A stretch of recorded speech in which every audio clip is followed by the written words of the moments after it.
الحمد لله رب العالمين والصلاة والسلام على خاتم النبيين محمد وعلى آله وأصحابه أجمعين وبعد.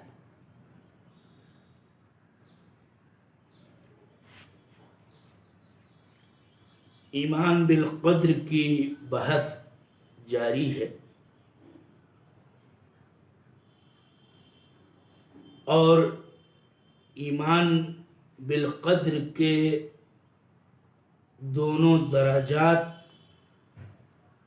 کا بیان کیا جا رہا ہے.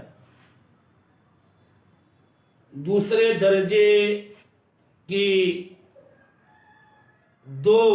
باتیں کہ اللہ تعالی ہی کی مشیت اور اس کی قدرت ہر شے سے متعلق، اور خلاصے کے طور پر ہمارا ایمان و اعتقاد یہ ہے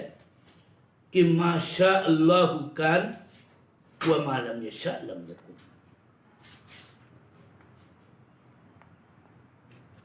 ایمان بالقدر کے دوسرے درجے کی دوسری چیز یہ ہے کہ اللہ تعالی ہی خلق و ایجاد کرتا ہے اور آسمان و زمین کی تمام اشیاء کا وہی خالق ہے.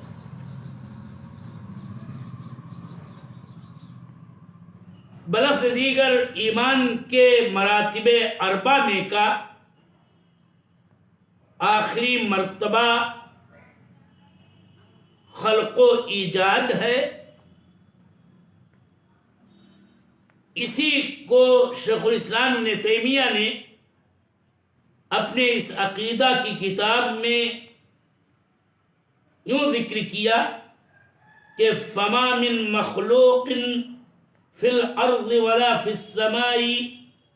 الا اللہ خالقہ. زمین و آسمان میں جس قدر بھی اشیاء ہیں ان کا خالق صرف اللہ تعالی ہے.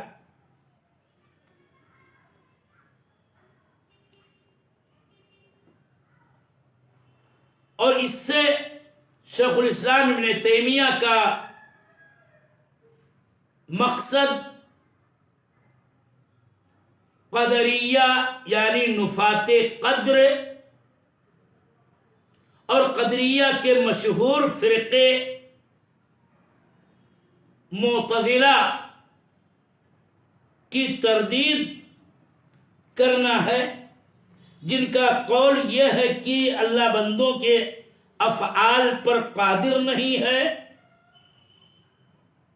اور وہ بندوں کے افعال کا خالق نہیں ہے، بلکہ بندے خود اپنے اعمال میں مستقل وہ مختار ہیں اور اپنے اعمال کے خالق وہی ہیں. یاد رہے کہ یہ بات کتاب و سنت کے اندر وارد ہے کہ اللہ تعالی کے قدرت عام اور شامل ہے اور آسمان و زمین کی تمام مخلوقات کا خالق اللہ تعالی ہے. اور کتاب اللہ کے یہ دلائل قدریہ کے قول و مذہب کی تردید کرتے ہیں اور صحیح ایمان و عقیدہ یہی ہے کہ ہر مخلوق کا خالق اللہ تعالی ہے اس کے دلائل نقلی بھی ہیں اور عقلی اور نظری بھی دلائل ہیں کہ جو اس بات پہ دلالت کرتے ہیں کہ اللہ تعالی کے علاوہ کوئی خالق نہیں۔ نقلی دلائل میں قرآن کریم کی مشہور آیت کریمہ اللہ خالق کل شیء وہو علی کل شیء وکیل ہے۔ آیت کا ترجمہ بالکل ظاہر و باہر ہے کہ اللہ ہر شے کا خالق ہے۔ دوسری دلیل ام خلقوا من غیر شیء ام هم الخالقون ام خلقوا السماوات والارض بل لا یوقنون۔ معبودان باطلہ اور اسی طرح سے کفار کے اس نظریہ شرک کی تردید میں یہ آیت کریمہ واضح طور پر بتاتی ہے کہ انسان از خود نہیں پیدا کیا گیا ہے اور نہ ہی وہ خالق ہے۔ کما قال تعالی ام خلقوا من غیر شیء ام هم الخالقون اور ام خلقوا السماوات والارض بل لا یوقنون، جس میں یہ بات بتائی گئی کہ کیا انہوں نے آسمان و زمین کو پیدا کیا ہے، بلکہ وہ یقین نہیں رکھتے۔ آیت کریمہ کا مفاد بالکل واضح ہے کہ آسمان و زمین اور آسمان و زمین کی ہر شے کا خالق اللہ تعالی ہی ہے۔ ایک اور دلیل یہ ہے کہ اللہ تعالی نے عباد الاصنام بتوں کے پجاریوں کو چیلنج کیا اور ہمیں بغور سننے کے لیے کہا کہ یا ایھا الناس ضرب مثل فاستمعوا لہ، لوگوں تمہارے لیے ایک مثل بیان کی جاتی ہے، اسے غور سے سنو۔ آگے اللہ تعالی نے کہا کہ ان الذین تدعون من دون اللہ لن يخلقوا ذبابا ولو اجتمعوا لہ، کہ بے شک وہ جن کو تم اللہ کے علاوہ پکارتے ہو، جن کی تم اللہ کے علاوہ عبادت کرتے ہو، کہ دعا ہی عبادت ہے، اللہ تعالی نے کہا کہ وہ سب ایک مکھی نہیں پیدا کر سکتے ہیں اگر تمام کے تمام یکجا ہو جائیں، اکٹھا ہو جائیں۔ اور آگے یہ بھی کہا گیا کہ اگر ذباب ان سے کچھ چھین لے اس کو وہ چھڑا نہیں سکتے۔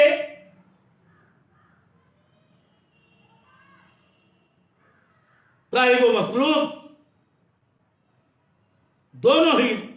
بہت ضعیف اور کمزور۔ اس آیت کریمہ میں ایک زبردست چیلنج ہے اس امر کا کہ ذرا بتاؤ تم کہ کیا اللہ تعالی کے علاوہ تمہارے معبودان باطلہ ایک مکھی پیدا کر سکتے ہیں؟ یقیناً نہیں پیدا کر سکتے ہیں، بلکہ ان کی کمزوری تو اس قدر ہے کہ ان کے اوپر جو چڑھاوے اور بہت ساری کھانے پینے کی اشیاء پیش کی جاتی ہیں، اگر مکھی اس کو چھین لیں تو ان کے اندر اتنی بھی سکت نہیں ہے کہ اس کو اس مکھی سے بچا سکیں، اس سے چھڑا سکیں۔ کس قدر کمزور ہیں یہ معبودان باطلہ، اور اس طرح سے ان کے پجاری، اور یوں ثابت ہوتا ہے کہ اللہ تعالی کی عبودیت اور الوہیت کی مستحکم ترین دلیل یہ ہے کہ وہ خالق ہے، اور اس کے علاوہ کوئی بھی خالق نہیں ہے، حتیٰ کہ وہ آلہہ اور معبودان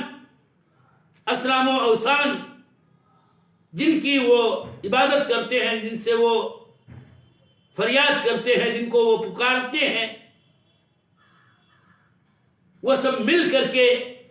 ایک حقیر ترین جانور، ذباب، مکھی تک نہیں پیدا کر سکتے۔ تو اہم بات یہ سامنے آئی ان قرآنی دلائل سے کہ اللہ تعالی ہی ہر شے کا خالق ہے، اور اس کے علاوہ کوئی بھی خالق نہیں ہے۔ اور یہ بات بھی دلائل سے ثابت ہے کہ اللہ تعالی ہی بندوں کے افعال کا خالق ہے۔ قرآن عظیم کی یہ آیت کریمہ اللہ خالق کل شیء، اس کل شیء کے عموم میں مخلوق اور مخلوق کا فعل، مخلوق کا عمل سب داخل ہے۔ انسان کا عمل بھی شیء ہی ہے، اور اس طرح سے ہر شے کا خالق ہونا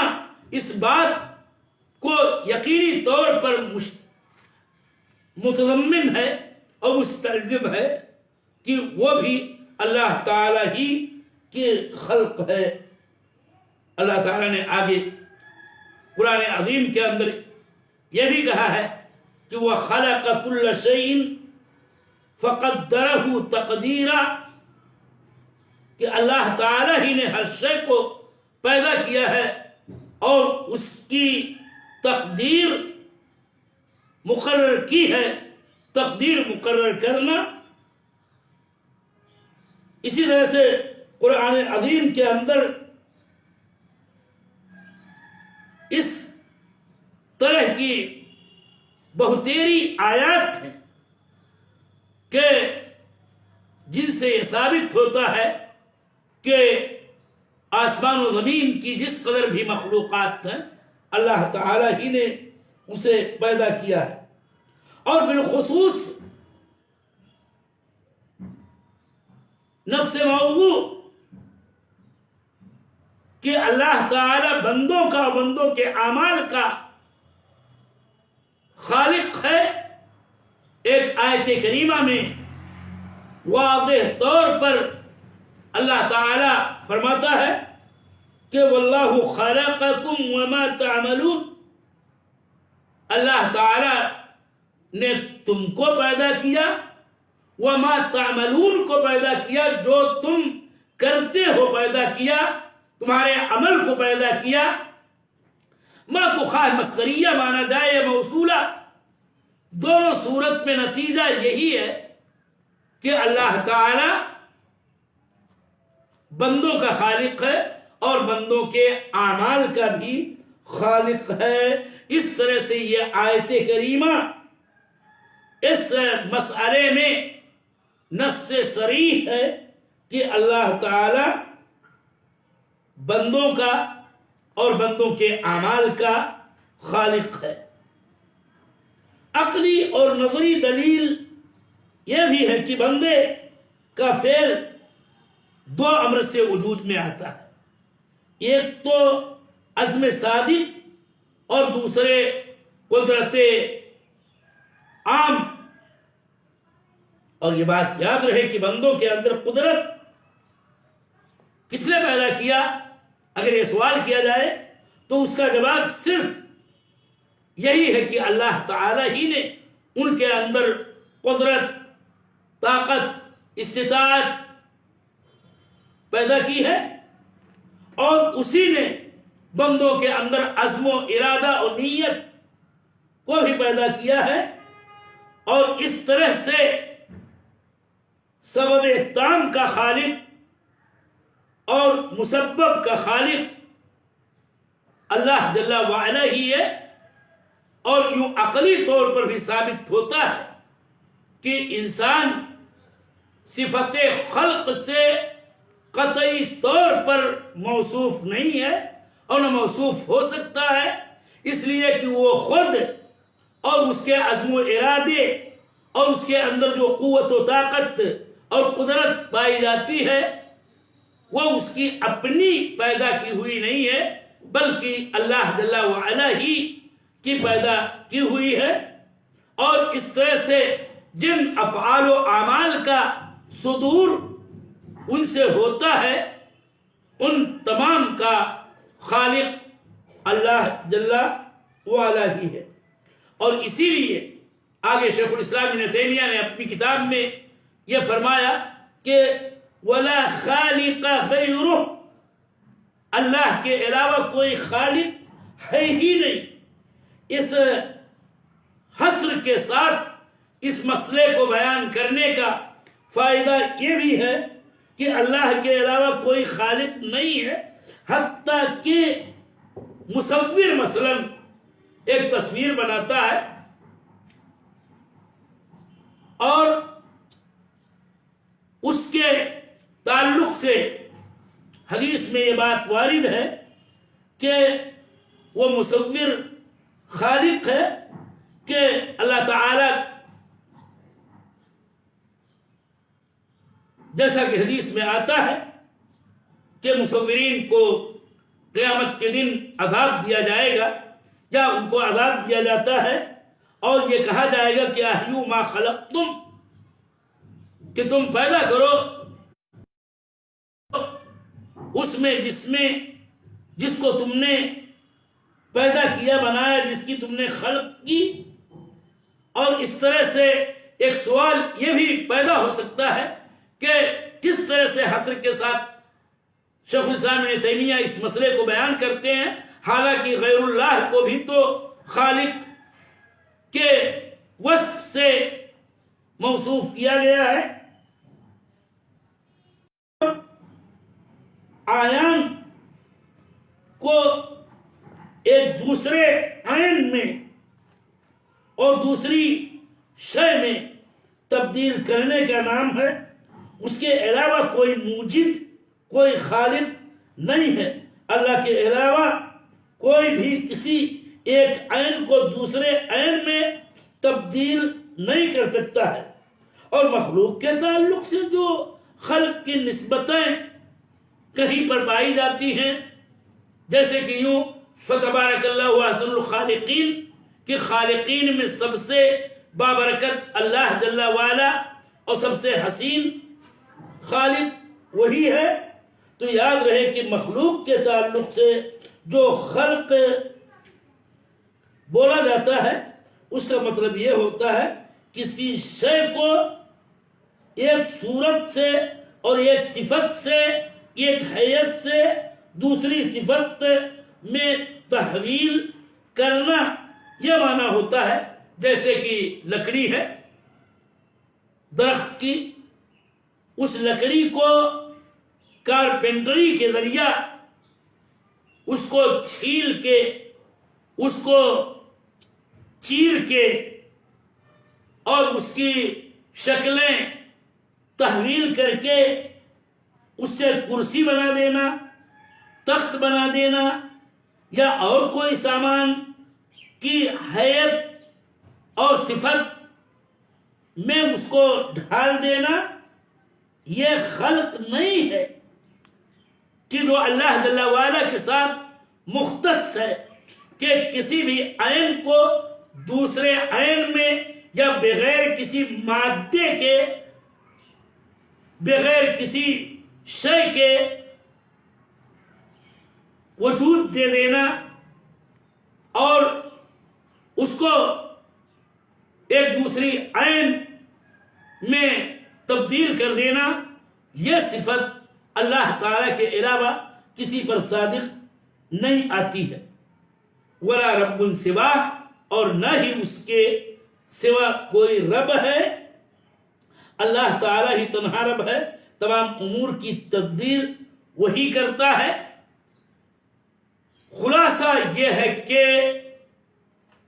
تقدیر کے مراتب اربع میں سے چوتھا مرتبہ یا تقدیر کے دونوں درجات میں کے دوسرے درجے اللہ تعالیٰ کی قدرت اور اس کی مشیت پہلی چیز، اور دوسری چیز ہے خلق و تکوین و ایجاد، یہ اللہ تعالیٰ ہی کے ساتھ مختص ہے، اس کے علاوہ کوئی خالق نہیں ہے۔ اور اس طرح سے معتزلہ کا، مفات قدر کا یہ قول باطل ہے کہ اللہ تعالی بندوں کا تو خالق ہے لیکن بندوں کے اعمال کا خالق نہیں ہے۔ اور یہ اگر حقیقت ساری گمراہی اس نتیجے میں پیدا ہوئی ہے کہ ان لوگوں نے اللہ جل وعلا کے ارادہ کونیہ، اللہ تعالی کی مشیت اور اللہ تعالی کے خلق و ایجاد کو اللہ تعالی کی رضا کی دلیل بنا لیا ہے، اور یوں ارادہ کی تقسیم ارادہ کونیہ ارادہ شرعیہ میں نہ کرنے کی بنیاد پر ہے۔ اور اس کی وجہ یہ ہے کہ گویا انہوں نے یہ سمجھ لیا کہ جو اللہ کے ارادے سے چیز وجود میں آتی ہے، مشیت سے وجود میں آتی ہے، وہ اللہ تعالی کو مرضی و محبوب ہے، یا یہ کہ اللہ تعالی نے جس چیز کو پیدا کیا اور جس کی وہ ربوبیت کا مالک ہے، ضروری ہے کہ وہ چیز محبوب اور پسندیدہ ہو۔ ففیم الاختبار، تو پھر بندوں کی جو آزمائش ہے کہ اللہ تعالیٰ نے موت و حیات کو بھی پیدا کیا تاکہ لوگوں کو آزمائے کہ کون حسن عمل والا ہے، اس نقطے سے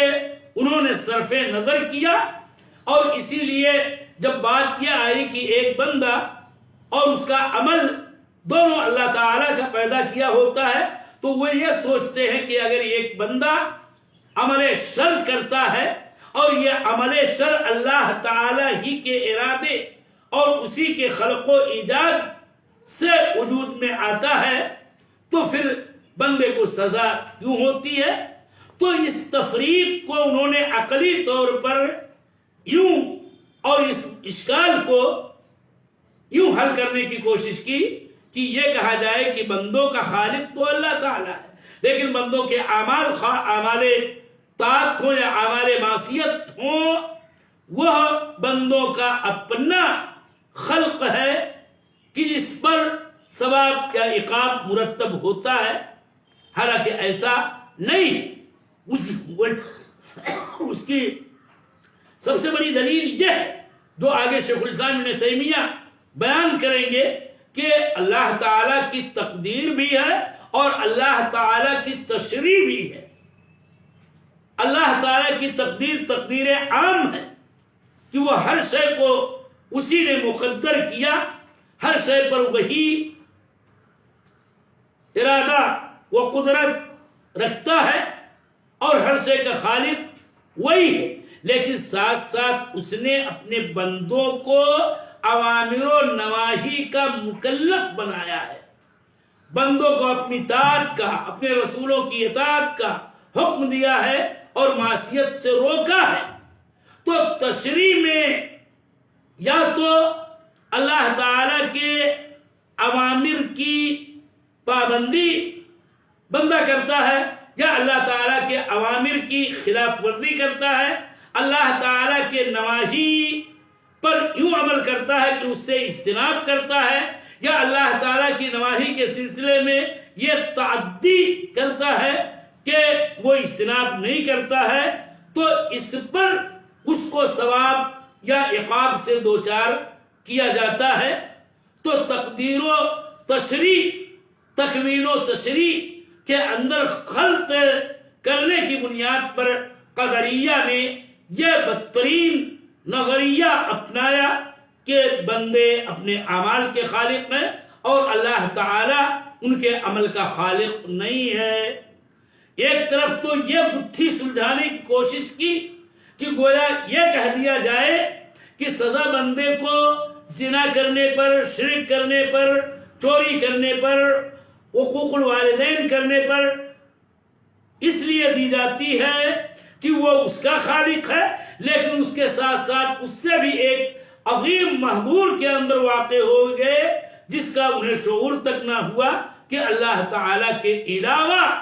اور خالقین انہوں نے بنا ڈالے۔ اور اسی لیے حدیث میں آتا ہے کہ قدریہ اس امت کے مجوسی ہیں اور یوں تعدد الہ اور تعدد خالق کے قائل ہیں۔ بہرحال خلاصہ درس آج کا یہ ہے کہ اللہ تعالی ہی خلق و ایجاد کرنے والا ہے، اس کے علاوہ کوئی بھی خالق نہیں ہے، اور اللہ تعالی نے آسمان و زمین کی ہر شے کو پیدا کیا ہے، اور ہر شے کے عموم میں مخلوقات میں کے انسان بھی اور انسان کے اعمال و افعال بھی داخل ہیں۔ آج آخری بات میں اجمالی طور پر تقدیر پر ایمان لانے کے متعلق یہ آپ پر واضح کر دینا چاہتا ہوں کہ تقدیر پر ایمان لانا در حقیقت ان چاروں مراتب پر ایمان لانا ہے، اور معاملہ سہل و میسور ہے۔ یہ بات مان لینا کہ اللہ جو سب سے بڑا ہے وہ تمام اشیاء کو جانتا ہے، یہ بات مان لینا کہ اللہ تعالی نے تمام اشیاء کو لوح محفوظ میں لکھ دیا ہے، اس بات کو تسلیم کر لینا کہ اللہ تعالی ہی کی مشیت سے چیزیں وجود میں آتی ہیں اور اللہ نہ چاہے تو وجود میں نہیں آتی ہیں، اور اس بات کو مان لینا کہ اللہ تعالی ہی تنہا خالق ہے۔ اسی چاروں باتوں پر ایمان رکھنا یہی ایمان بالقدر ہے، اور اس میں کوئی پیچیدگی اور کوئی مشکل اگر کتاب و سنت کے دلائل پر نگاہ ہو تو بالکل نہیں ہے۔ سوال یہ ہے کہ اللہ تعالی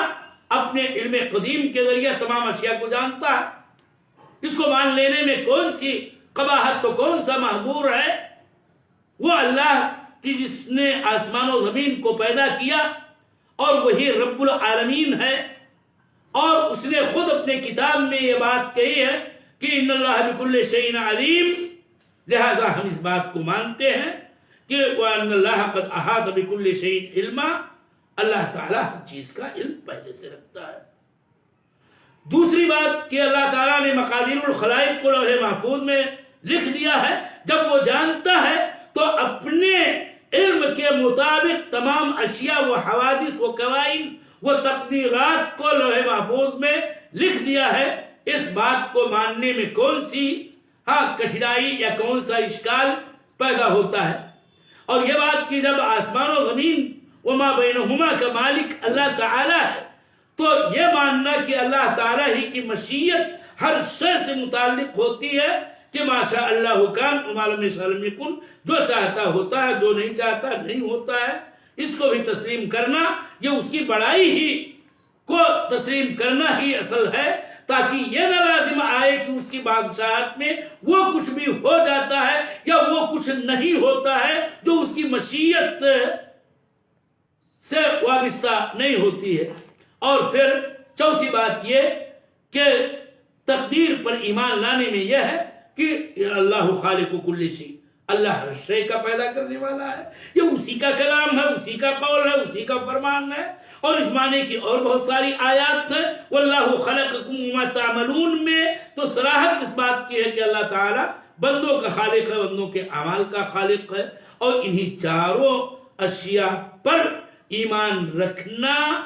یہی تقدیر پر ایمان کہلاتا ہے۔ اور پھر یہ بات کہ جو اشکالات عقل پرستوں کے ذہن میں پیدا ہوئے اس کی دو بنیادی وجوہات ہیں. ایک تو اللہ تعالی کے مشیت عامہ ارادے کونیہ اور ارادے شرعیہ میں فرق نہ کرنا، اور دوسری بات یہ ہے کہ آسمان و زمین وما بینہما کے خلق کے حکمتیں اور مصلحتیں اور خود انسانوں کی تخلیق کے مقاصد اور اہداف پر نگاہ نہ رکھنا، اور تقدیر و تشریع کے درمیان خلط کرنا. تقدیر یہ ہے کہ جو مراتب اربع پر ایمان رکھنا، اور تشریع یہ ہے کہ اللہ تعالیٰ نے باوجود اس کے کہ وہ سب کچھ جانتا ہے، باوجود اس کے کہ اس نے سب کچھ لکھ دیا ہے، باوجود اس کے کہ ساری اشیاء اسی کی مشیت سے ہوتی ہیں یا نہیں ہوتی ہیں، اور اس کے باوجود کہ اللہ تعالیٰ ہی ہر شے کا خالق ہے، اس نے بندوں کو شریعتیں عطا کی ہیں، اپنے اوامر اور نواہی کا مکلف بنایا ہے. لہذا بندے کی اصل ذمہ داری یہ ہے کہ اس کے اوامر اور نواہی کی روشنی میں اپنی حیات مستعار کو گزارے، اور یوں تقدیر و تشریع کے اندر خلط مبحث کی کوئی گنجائش نہیں رہ جاتی ہے. اسی بات کو آگے اس عبارت کے بعد جس کی آج میں نے تشریح کی، آگے شیخ الاسلام ابن تیمیہ نے اسی لیے کہا وَمَعَ ذَلِكَ فَقَدْ أَمَرَ الْعِبَادَ بِطَاعَتِهِ وَطَاعَةِ رُسُلِهِ وَنَهَاهُمْ عَنْ مَعْصِيَتِهِ وَهُوَ يُحِبُّ الْمُتَّقِينَ وَالْمُحْسِنِينَ وَالْمُقْسِطِينَ وَلَا يَرْضَى لِعِبَادِهِ الْكُفْرَ وَأَنَّهُ لَا يَرْضَى عَنِ الْقَوْمِ الْفَاسِقِينَ. کہ گویا تقدیر کے ساتھ ساتھ تشریع پر بھی نگاہ ایک بندے مومن کی ہونی چاہیے، اور یوں تقدیر اور تشریع دونوں پر ہمارا ایمان ہونا چاہیے. اور اس صورت میں جو عقل پرستوں کے ذہن میں سوالات کل بلاتے ہیں اور اس کی بنیاد پر وہ گمراہیوں کے شکار ہوتے ہیں، الحمدللہ تقدیر و تشریع دونوں کو سمجھنے کی صورت میں اس طرح کے اشکالات و شبہات کا اور پھر نتیجتاً ضلالات کا شکار بندہ نہیں ہوگا. وَمَعَ ذَلِكَ فَقَدْ أَمَرَ الْعِبَادَ بِطَاعَتِهِ وَطَاعَةِ رُسُلِهِ إِلَىٰ آخِرِهِ کی تشریح انشاءاللہ کل کے درس میں پیش کی جائے گی. وصلی اللہ علی نبینا وسلم.